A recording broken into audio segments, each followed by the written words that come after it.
avui fem és un simulacre d'atemptat terrorista.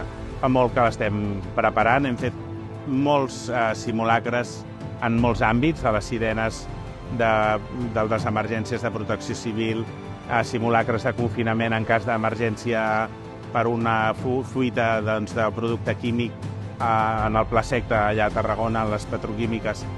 Ho hem estat fent perquè s'han de provar el sistema a les situacions en moments de màxima tensió. Aquests simulacres dels més grans que hem fet mai. Hi haurà 250 figurants, 250 professionals que no saben què és el que es trobaran justament per testar, per provar el sistema, per veure si funciona i per millorar-lo en allò que sigui necessari. És quelcom que estem preparant des de fa molt temps, per tant, s'ha de descontextualitzar del moment que estem vivint. És per provar els sistemes de seguretat i emergències del país, que afortunadament tenim la sort de tenir uns immensos professionals.